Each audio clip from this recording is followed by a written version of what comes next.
ఎన్టీఆర్ స్ఫూర్తితో నీతి నిజాయితీలతో రాజకీయాలు చేస్తున్నారని ఖమ్మం బీఆర్ఎస్ పార్టీ ఎంపీ అభ్యర్థి నామా నాగేశ్వరరావు అన్నారు. ఎన్నికల ప్రచారంలో భాగంగా టీడీపీ జిల్లా కార్యాలయానికి వెళ్లారు. ఎన్టీఆర్ విగ్రహానికి పూలమాలలు వేసి నివాళులర్పించారు. జిల్లా అధ్యక్షులు రామనాథం నామా నాగేశ్వరరావును శాలువాతో సన్మానించారు. ఎన్టీఆర్కు భారత రత్న అవార్డు ఇవ్వాలని టీడీపీ చేస్తున్న పోస్ట్ కార్డు ఉద్యమానికి మద్దతుగా సంతకం చేశారు. పార్టీలు కుల మతాలకు అతీతంగా సేవా కార్యక్రమాలు చేపట్టానని చెప్పారు. సహాయం కోసం ఎవరొచ్చినా కాదనకుండా సహాయం చేశారని తెలిపారు. పార్లమెంట్లో ఎన్టీఆర్ విగ్రహాన్ని పెట్టే విధంగా కృషి చేసి విగ్రహం పెట్టించానన్నారు. జిల్లా ప్రజలకు చేసిన సేవలు జరిగిన అభివృద్ధి గమనించి రానున్న ఎన్నికల్లో తనకు మద్దతు ఇస్తే అండగా ఉంటారని తెలిపారు. 15 సంవత్సరాలు 20 సంవత్సరాలు మీతో గడిపినటువంటి వాడిని ఇక్కడికి రాగానే పాత స్మృతులన్నీ కూడా గుర్తొస్తున్నాయి, పాత రోజులన్నీ కూడా గుర్తొస్తున్నాయి.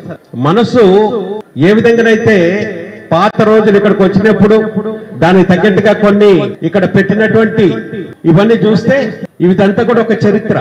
ఎన్టీ రామారావు గారి విగ్రహం పార్లమెంట్ లో పెట్టాలని నేను ఆ రోజున పార్లమెంట్ లో పార్లమెంటరీ పార్టీ లీడర్ గా ఉన్నప్పుడే నాకు అవకాశం వచ్చింది. ఆ మహానుభావుడి విగ్రహాన్ని పార్లమెంట్ లో పెట్టించినటువంటి అవకాశం నాకు రావటం ఆ రోజున జన్మధన్యం అయిపోయింది. అప్పటికి పార్టీ పెట్టి చాలా రోజులు అయినప్పటికీ కూడా మరి ఆ రోజున మొత్తం ఎన్టీ రామారావు గారు కుటుంబ సభ్యులు అందరూ కూడా ఏకం చేసేసుకొని ఆ విగ్రహం పెట్టి పెద్ద ఎత్తున విగ్రహం ఆవిష్కరణ పార్లమెంటు లోన పెట్టాం.